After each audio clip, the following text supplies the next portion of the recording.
Hey, what is going on, everybody? Boilon here, back for another video on Ray's Shadow Legends. And in today's video, I want to talk about what I mentioned on Friday yesterday about the new Fusion Champion, and that I hadn't really had a chance to sit down and talk to you guys about it, and what my thoughts were about the character, and whether or not this is something that you should pursue greatly. And what I mean by that is that if you're in, especially if you're free to play, and if you're in a position where, if you go for this fusion, you're not going to be able to do the next one or the next one, depending on where you're at in the game necessarily, or what you want to save your resources for. That's something you might want to think about.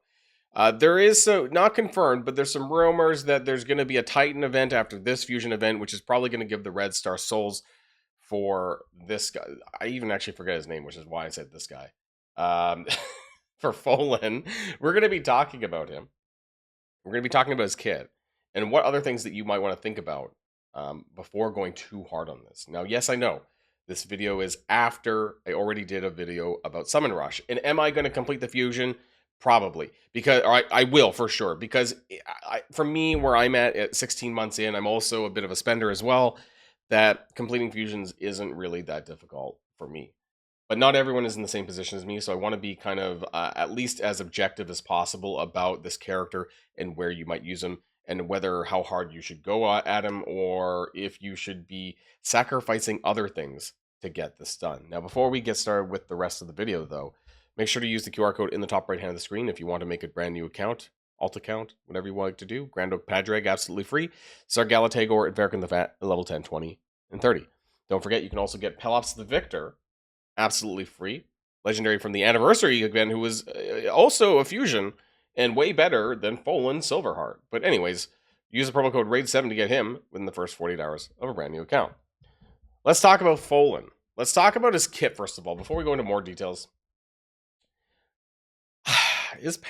So he really wants to be with more Sylvan Watcher allies.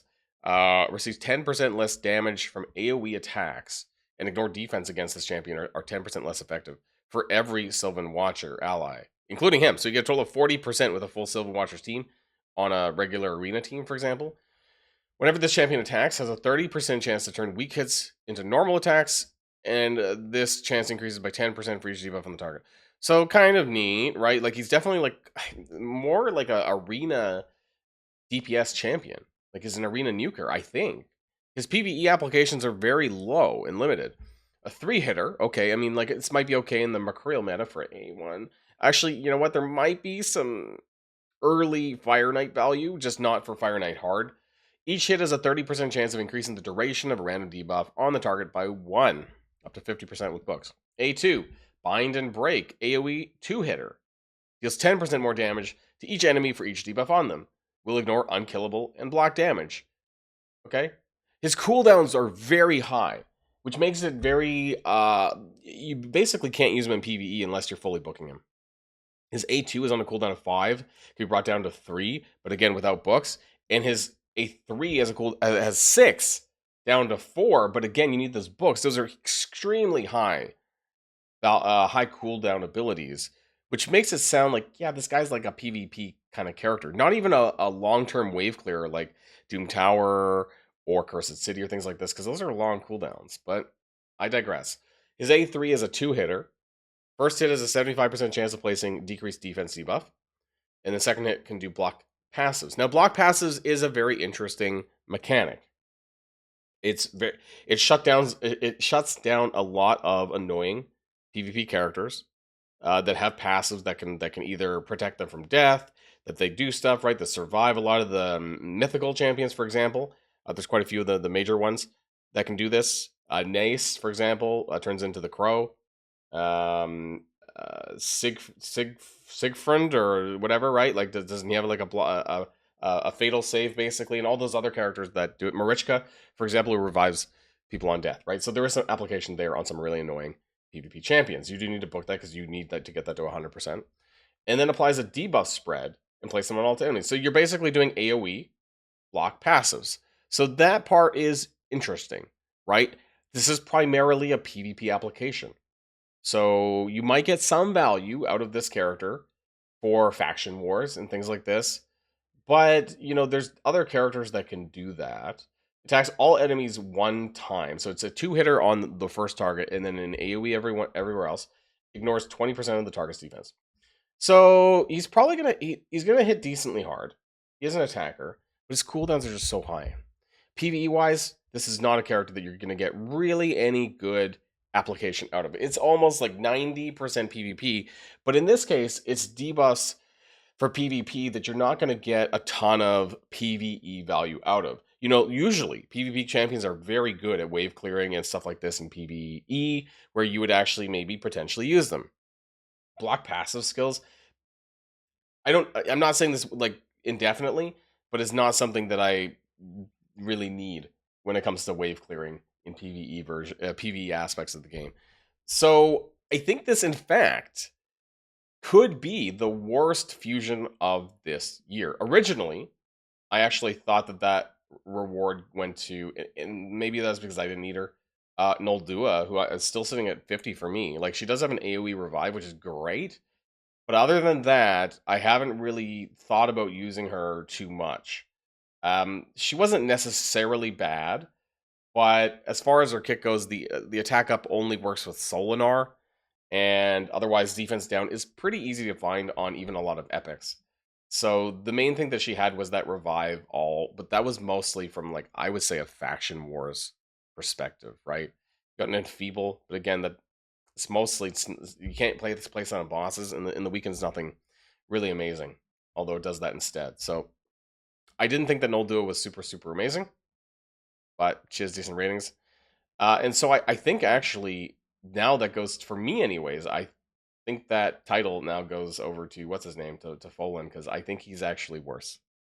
But that's just me. I would love to know your guys' thoughts. Let's talk about, his fragment event calendar is surprisingly generous.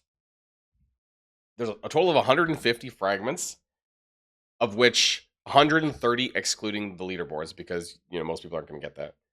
But that's a lot more than usual. Usually there's like 110 or like maybe 115 maximum. So having 130 means that he's a relatively easy champ to clear. That being said, you need 20 out of 50 total Summon Shard events. Whether it's Summon Rush 1, Summon Rush 2, or the Champion Chase, there's a total of 50 here, and you need 20 of those 50 while clearing every other event. Just to make people aware of that.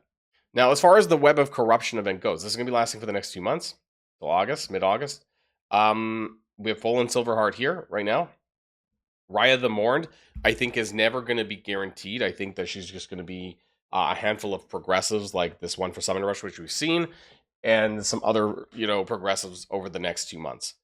If there is a guaranteed version for her, it's most likely going to be a Champion Chase tournament #1 position leaderboard. That would be the only way. They did that with the Queen of Hearts, and they did that with Shredder. Or no, not with Shredder. Did they do it with Shredder? I don't remember. But they did it with Queen of Hearts from last January, 2025. And there were probably some other characters as well. But she very well could just be from Shards, from Void Shards. And then we have Talena Soulseer, and then Arcos Headsplitter. These two characters, one High Elf, I believe, and one Dark Elf. I don't think they're in the... actually, Arcos, I think, is in the... Is Talena in the game yet, in the roster? She must be then, I guess. Yeah, she is, okay. So Talena is here once she loads, right? And she is a poisoner-based character. She's kind of interesting. We'll see how these characters... I think that they're not super OP by any means, so they probably will get some guaranteed events. Probably one of them is going to be a Deck of Fates, and the other one is going to be a Path event or something like that. We have Varkos Headsplitter. I mean, they look cool, but, they're okay. They're nothing like that Dark Elf that came out that I never got. Sidax King Killer. This guy was great. I did not get him during one of the summer rushes, or that I pulled Sacred Shards for him. That was unfortunate. And then we have Valoran the Equalizer, who is going to be the Chase event. And then Hagaba the Nestmaid, who is going to be the next fusion event in July. Normally, they don't give us that far ahead, but you can see here that basically the Valoran Chase starts on the 2nd of July. So in about 4 weeks. And then we have a Coalition event in all of July. And then we have, I guess, the fusion, which actually is not mentioned in there. But there should be a fusion event for Hagaba the Nestmaid. I'm pretty sure they They said that. And so we kind of know, at least for these characters, it doesn't seem that exciting. Maybe it's just me. The characters don't excite me that much, actually. We don't know the kits of Valoran the Equalizer and Hagaba yet, really. There was this teaser video where they showed Hagaba putting out some bombs. And I guess it's suggested she's a Dark Elf bomber character, right? Which we're not sure if that's something that we really need, because there is no condition for that in the Faction Wars hard mode for Dark Elves. So how good, and I believe they said it was a traditional fusion, which means that there's going to be some other champions, I guess like a rare and an epic, a new character that you're going to fuse up. But is that going to be a character that we're going to want to do? This whole 2-month event doesn't seem particularly great as far as characters go. That's just me, right? Like the character, the Void Legendary is really good. Like Raya the Morn looks pretty good. Her stuff, like, it's a multi-hitter. She's like probably great in the Mercurial meta. But I don't have any Void. I'm not spending for it. And realistically, you know, we're not gonna get another Leonardo where we got like a Void Legendary for free from a Path event. I would be really shocked if they made her available guaranteed. But that's just me. But I'm kind of, I wouldn't say down in the dumps. I am not particularly bothered with the events that are going on right now. And I think June, it might be a little bit of a wash. And it might be something where I might just continue to hoard my resources and continue to hoard my shards for something better. I don't know what that's going to be. But, you know, I'm not part. This is why I did mystery shards for the summon rush. Because yes, I'm going to complete the fusion, but I'm not going out of my way to blow sacred shards or anything right now. Right? Unless there's some compelling reason that I need to open these, I think I might just end up hoarding these through June and July. We'll see.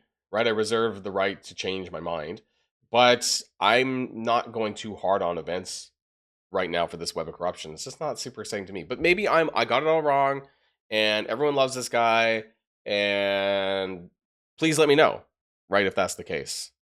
Anyways, that's it for me on my soapbox. Don't forget that you can use the QR code in the top right hand of the screen to get Grand Oak Padric absolutely free on a brand new account. This is the best journey at the start with Zargala Tagor and Farrakhan the Vat, level 10, 20, and 30. And then I love this guy, man. Pelops the Victor of the Organized Faction. This guy is great. Magma Shield for free. Great buff.